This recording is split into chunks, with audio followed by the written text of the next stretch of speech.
let's go to Genesis 1 and 1. Just want to kind of piggyback off something here. Genesis 1 and 1.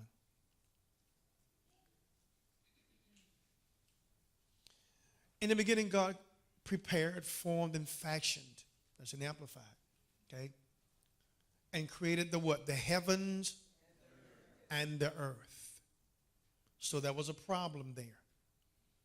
Now, there was a problem that's going to occur. Now, let's go to verse 2. And the earth was without form. Now, notice God did not create the earth like this. So there was a span of time between verse 1 and verse 2. The Bible is not giving you the gap. It's just giving you what happened after Lucifer and his company hit the earth. Okay? So let's see what happens here in verse 3. And God said, let there be light. Now, notice how God solved the problem. He solved it through speaking. He solved it through speaking the solution. You got me? He did not talk about the darkness. He didn't mention the formlessness. He only spoke what was going to solve the problem. This is an indication to us that if we are going to change anything in the earth, we do not do more talking about the problem. We speak what is going to change the problem. Not one time does God spend talking about what happened in verse 2. He said, let there be what? Light. And so what he spoke was a solution that was already there. It was already there. Okay? Now, how do we know this? Bible says that Jesus was a lamb slain when? So before the earth was, Jesus was. Got me? Are you tracking me?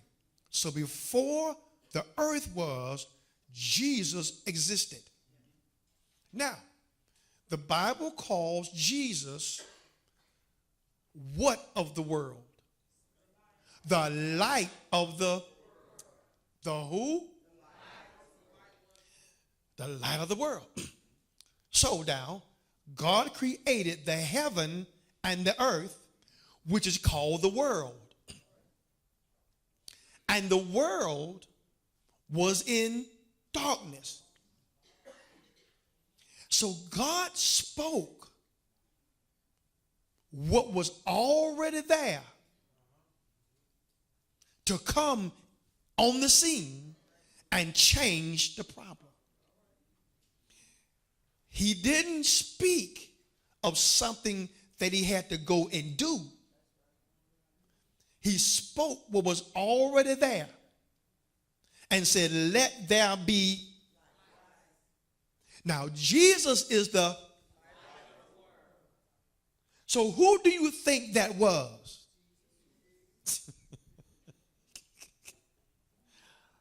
Oh, Lord have mercy. What it was saying here is let Jesus come on this scene and change this problem. What would happen if you knew your solution was already there and all you're doing is speaking the solution that has already been created for your problem? and it shows up. Now, the Bible calls God omniscient, which means he knows everything. Okay? They call him El Olam, the God of everlasting time. Atik Yumin, the Ancient of Days. Now, nothing catches God by surprise. So, if God had already prepared light, he already knew that darkness was going to come. So there are no emergencies in heaven. So when you give him your emergency, God said, I already considered that. Because I already know what you need before you. How do you know what I need before I ask? Because I know the problem was going to come up. So I put the solution already in place. Oh, Lord, have mercy. Are y'all getting this? So I'm praying for God to release the solution. Not spending 5 minutes talking about the problem. Do you think that God does not know what's going on in your life? So why do I have to spend time talking to him about what I'm going through? Just get to the point. Let's go to Psalms 139. Okay. Gotta get on prayer. Psalm 139. Okay. And let's go to verse probably number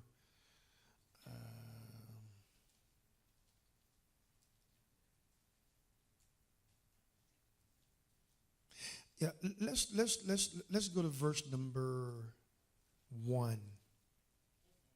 Mm-hmm.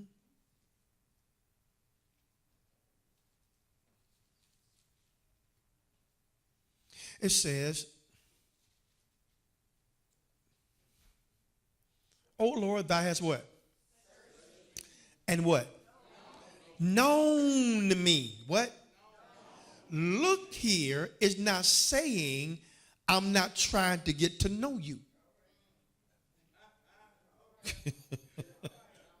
Are you getting this? So he's not saying I'm spending time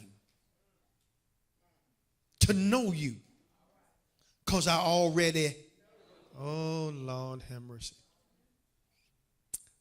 Okay. So now if that be true, let me take you to Genesis 4 and 1. Or let's go to Genesis 4 and, Genesis 4 and 1.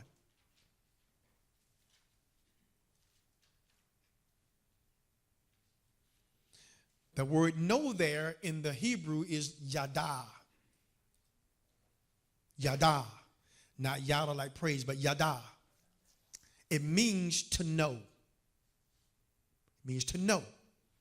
Now, it says here in Genesis 4 and 1 that Adam knew Eve, same word, yada, know, knew. See, when the Hebrews talked about know, they were talking about a place of intimacy where there was a conception by me putting something into you because I know you. I know you. I know what I put in you. So, let's look at it. Adam knew Eve, his wife, and what happens? She what? Conceived. So in the Hebrew mind, if I know you, I have put something, you got me? And you have Now, let's go back to Psalms 139.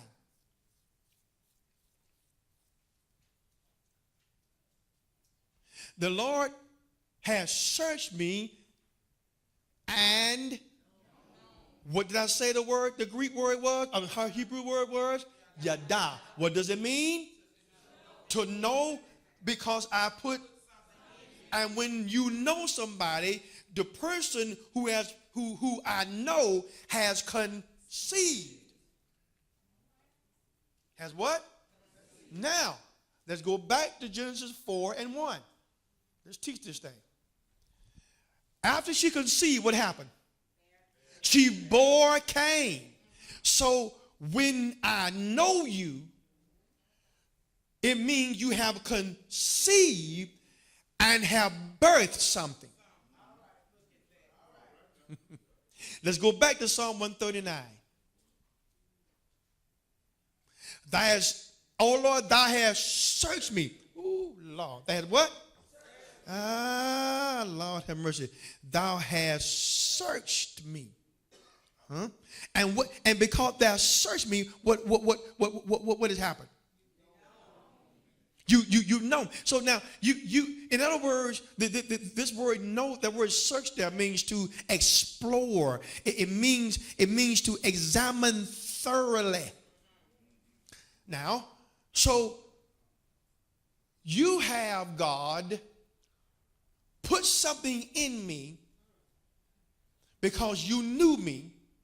Now, when I get that I receive from you, I'm going to become impregnated with what I get, and I'm going to bear something. I'm going to do what? I'm going to bear something. Why? Because he knew me. He's known me. Okay? We learned last week that the word of God, according to Luke 8:11, is also called the seed. So the word is the what? Seed. Now, how does a woman get pregnant? Seed. So if you've known me, that means you put seed in me. Now, if the seed is the word,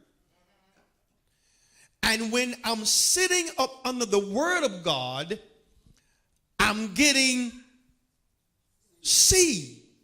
Got me? And if I receive it, I'm going to conceive. And then what comes out of me is going to be a manifestation of what I received. So when I'm praying to God, I got to pray out of what I have conceived. Oh, Lord, have mercy. What have I conceived? I've conceived his word.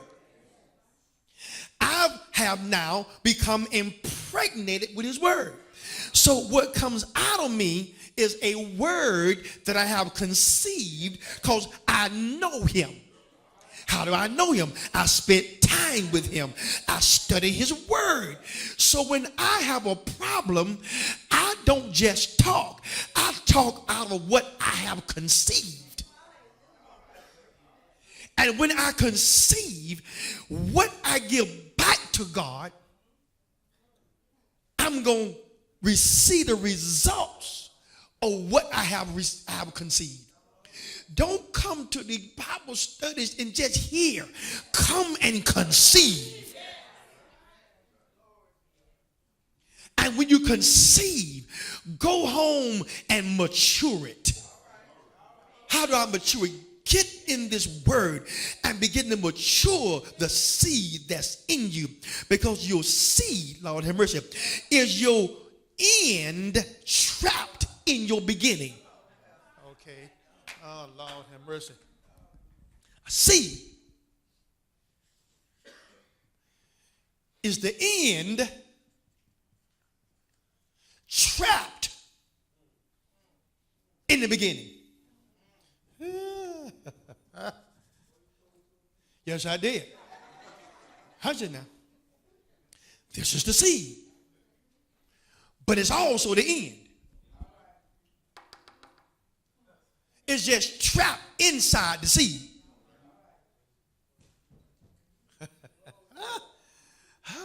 God have mercy. How tall are you? 3'6'3". When you left your daddy going into your mama, I hope y'all get me. I didn't say when he released. I said when he came out of his daddy. Y'all call it something else. When he came out of his daddy and went into his mama and found the egg, he was already 6'3". Oh, y'all, see, y'all missing it. Y'all missing it. But see, he couldn't expand at 6'3" because he was a seed. And he would have bust his mama wide open. So time had to release 6'3". Lord, what is it that you can release out of your mouth as a seed that's ready to grow up and you cut it out too quick because you don't believe? It's called spiritual abortion.